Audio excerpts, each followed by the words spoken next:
کھانے پینے کے آداب میں ایک حدیث کا مفہوم آپ سے ڈسکس کرتی ہوں. بہت خوبصورت حدیث مجھے ملی اور اس میں اللہ کے نبی صلی اللہ علیہ وسلم نے مفہوم بیان کر رہی ہوں. اللہ کے نبی صلی اللہ علیہ وسلم نے فرمایا کہ جب بھوک لگے تو کھاؤ اور جب کھانا شروع کرو تو سیر ہو کے مت کھاؤ. تو اس کے اندر ہماری ساری جو بیماریاں ہیں اور ہمارے سارے جو پرابلمز ہیں اس کا راز چھپا ہوا ہے.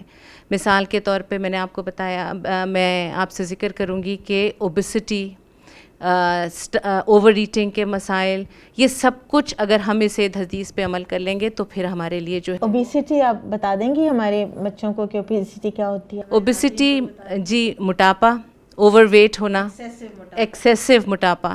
جی جس طرح سے ہمارے بچے ماشاءاللہ سے جنک فوڈز پہ چل پڑے ہیں تو وہ وزن کا ایشو آ رہا ہے. پھر آپ دیکھیے کہ ڈائٹیشنز کے پاس جائیں تو وہ بھی یہی گر بتاتے ہیں کہ اسمال پورشنز میں کھائیے، تھوڑا کھائیے. اور یہ چیزیں ہم ڈائٹیشنز کا تو بڑے فخر سے ذکر کر دیتے ہیں، میں فلاں کے پاس گئی اور اس نے یہ بتایا. ہمارے نبی نے بھی یہ سب کچھ بتایا، تو ہمیں اپنے نبی کو کوٹ کرنے میں زیادہ فخر محسوس کرنا چاہیے. اور چھوٹی چھوٹی اور باتیں آپ کو بتاتی ہوں. کھانے پینے کے آداب میں سیدھے ہاتھ سے کھانا، سیدھے ہاتھ سے پانی پینا، پھر اس کے بعد جو ہے وہ بسم اللہ پڑھ کے شروع کرنا، الحمدللہ پہ ختم کرنا، دعا پڑھ کے شروع کرنا، دعا پڑھ کے ہی ختم کرنا، اپنے سامنے سے کھانا. اس طرح کی بے شمار ہمیں باتیں جو ہیں وہ پتہ چلتی ہیں، جس سے ہمیں پتہ چلتا ہے کہ ہمیں اللہ کے نبی صلی اللہ علیہ وسلم نے کھانے پینے کے کیا آداب بتائے. کھانے پینے کے آداب میں اختتام آپ کو ایک بہت خوبصورت حدیث سے کرتی ہوں. حضرت عبداللہ بن عمر سے روایت ہے. یہ اللہ کے نبی صلی اللہ علیہ وسلم نے فرمایا کہ کوئی مسلمان 2 کھجوریں ساتھ نہ کھائے حتیٰ یہ کہ وہ اپنے بھائی سے اجازت لے لے. تو یہ سن کے آپ لوگ یقیناً حیران ہوں گے کہ یہ کیا بات ہوئی، 2 کھجوریں کھانے کا کیا مطلب ہے.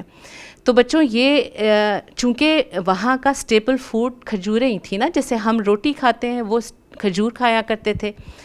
تو بات ہو رہی ہے جہاں پہ کلیکٹیو مل کے بیٹھ کے ہم کھانا کھا رہے ہوں، تو یہ نہیں ہو کہ جس طرح سے جو ہے جس کے سامنے پہلے ڈونگا آ جائے یا پہلے پیالہ آ جائے تو وہ ساری بوٹیاں اپنے پلیٹ میں رکھ لیں اور باقی والوں کے لیے چھوڑ دیں. دیکھیے ہم شادیوں پہ کیا کرتے ہیں. ہم یہ آج گھر جا کے ضرور سے اپنے اپنے بڑوں کو سنائیے گا. ہم دسترخوان پہ بیٹھے ہوں، ایک ڈونگا ہمارے سامنے آیا ہو، ظاہر ادب یہ ہوتا ہے پہلے بڑا لے گا، پھر چھوٹا، پھر چھوٹا، پھر چھوٹا.